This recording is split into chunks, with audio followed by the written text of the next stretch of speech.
Good morning and happy day after Thanksgiving. It is about 7:55 or 8 a.m. or something like that, and it's just me and the bunnies. I love being out here. It's funny because when I grew up in a big city. I grew up in Miami. I grew up in New York City. There wasn't, I guess there was nature, the beaches and stuff, but there wasn't really hiking trails, or if there was, my family wasn't really into nature. So it's funny that I ended up loving trails and outdoors and everything. And it's only been since I moved to California that I discovered it. And now, when I'm financially successful with my career, I definitely know that beyond having, city dwellings, I'm going to get a place in the mountains because it just, it's so silly because I can cry. Who cries? Who cries from the sun and from trees? Tree huggers, they cry. But I do because it's just so, it's just the most peaceful, beautiful place to be, just within yourself. You just get quiet and it's so nice. Anyway, that was dorky. But I hope you all had a fantastic Thanksgiving. I did. I haven't been with my family in many years. Well, actually 2 years ago, I think that I had Thanksgiving with my family, but it was the first time in many years. But I like to consider my friends out here my family, my little family of friends. Let me show you what I'm looking at. That might be nice so you can. And I'm actually sitting on a nice big rock that fits my nice big booty. It's my magic rock because it always just makes me feel peaceful. Anyway, yesterday was Thanksgiving. It was great. But hiking today and just thinking about the things that I want to do with my life. I'm always thinking about what I want to do or what I'm being called to do. And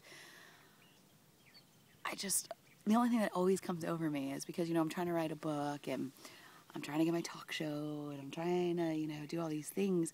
And the one common denominator about all of that is that all of that stuff that I want to do is ultimately to inspire people to know that they're valuable, they're worthy, they're loved, and no matter what has happened to you, no matter if your mom cheated on your dad, your father abused you, your parents fought, your ex-husband cheated, you were raped, you were ignored, you were abandoned.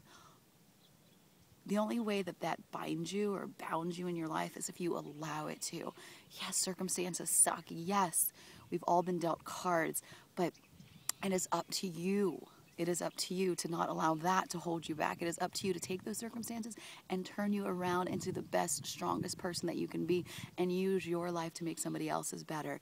You know what? Those people who betrayed you, those people who hurt you, they were probably dealt circumstances and cards that they had to deal with, and they didn't take the right route to deal with it, or they took the only way that they knew how, the best way that they knew how. But that doesn't mean that you have to. That doesn't mean that you have to allow your life to be affected or to be changed or to be, you don't have to abandon yourself.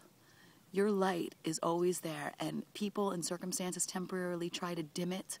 And I've used this analogy before, but it's so true. It's like the sun that's always shining, and clouds come and dim the sun, but the sun never stops. The sun never stops shining its beautiful light, and neither do you.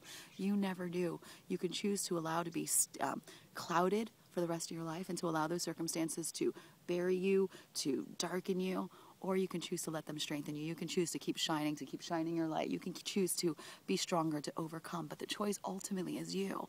And yes, it takes work, but so does anything that's worth anything. And you are worthy of a good life. And, I was sexually abused. I've dealt with weight issues. I've dealt with my parents' divorce. I've dealt with, unhealthy relationships. I can go on and on. We all have.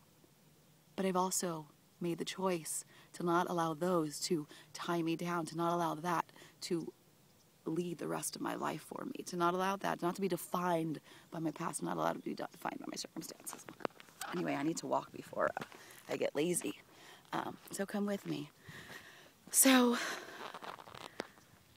I don't know, and it gets difficult at times because my calling, I wanna have my talk show, I wanna have my books, I wanna have my television sitcom, I wanna have all these things that allow me to do these things on grander scales. And not everybody has to do it. Not everybody has a calling to want to do something so large, and it doesn't matter. And so I keep getting dealt cards that are making it difficult. Like with my book, 3 times it's disappeared in my computer in different ways, or things have happened and it's not there. So I have to step back and be like, okay, what are you trying to show me? And I know that I've been I know the universe is always, God is always trying to show me patience. And of course it gets frustrating because I know that there's so much within me to share with the world. I really feel like it's so silly, but you just know something within you, and I've always felt the light, and I've always felt that I can bring the whole world together. And I know, okay, don't get me wrong, I know that that is so grandiose, so idealistic, but it's something that's been placed in my heart, and I'm going to keep going and doing, and that's that. And I hope that you keep going and doing. I hope that you use your life, that you allow your calling to come to you. I hope that you allow yourself to live your truth and to not allow anything or anybody to hold you back. That is my wish for you. I'm going to go now because there's people walking towards me. Okay? Have a beautiful day. I love you all. Bye.